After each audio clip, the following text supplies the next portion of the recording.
এখনকার জেনারেশন যাদেরকে বলা হয় ছোট বাচ্চারা বুঝে না, জনপ্রিয়তা কি সবকিছু মনে করে, যাতে পথভ্রষ্ট না হয় আমার নবীর উম্মত। তো তাদেরকে গুড ওয়েতে বুঝানোর চেষ্টা করেছি, হক কথা বলে। পুরো কথাটা না শুনে আমার উপর তহমত দিয়ে দিলেন। তারা আমার ছোট্ট কথা নিয়ে প্রশংসা ভাসাচ্ছে যে একমাত্র তিনি কারো সমালোচনা করেন নাই। আমি বললাম ওই প্রশংসা আমার তার নিচে ধুলাবালিও না।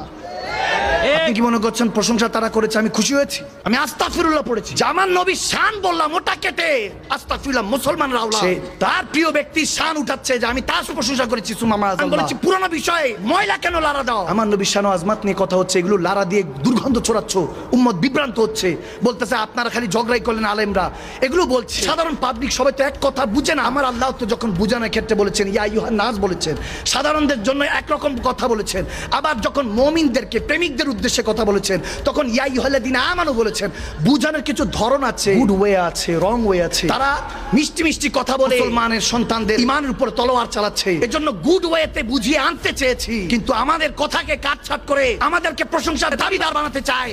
এরকম প্রশংসার উপরে আমি আমার জুতাও রাখি না। আর যদি কেউ আমার নবীর শানে গোস্তাকি করে তাদেরকে আমরা কখনো ছাড় দিয়ে কথা বলি না।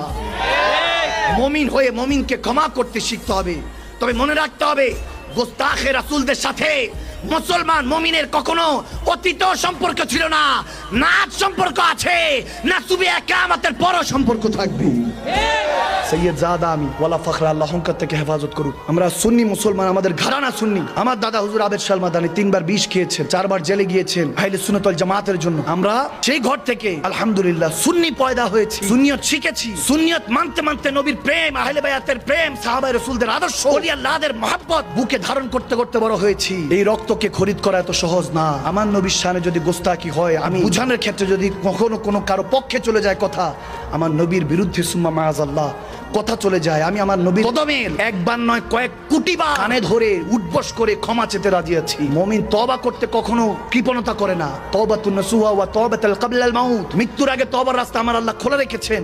নবীর ওসিলাতে ওই তওবা কবুল করেন। আর আমরা তো সেই নবীর আশিক উম্মত। কোন কাজকে ইসলাম ছোট করে নাই, একমাত্র ভিক্ষা ছাড়া, অন্যের কাছে হাত পাতা ছাড়া, ঠিক না? নবী রাসূলদের শান এগুলো বলবো না আমরা। আদবে আউলিয়া বেয়াদবে শয়তান, আদিনি কুল্লা আদব। দিন প্রতিষ্ঠা আদবের উপর। কাফেররা বেয়াদবি করতো, মুমিনরা আদব বলা হয়ে থাকতো। এটার জন্যই আজকে আমাদের এই ইসলাম এতটুকু পর্যন্ত পৌঁছেছে।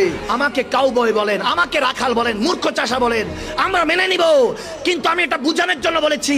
একজনকে যদি তহমত দেই, আমি চেষ্টা করেছিলাম বুঝানোর জন্য, তখন দেখতেছি আমার কথাগুলিকে ছোট অংশ কাটছাট করে আমার কথাকে দিয়ে বুঝাচ্ছে অমকের প্রশংসা করেছি। নাউজুবিল্লাহ, আস্তাগফিরুল্লাহ।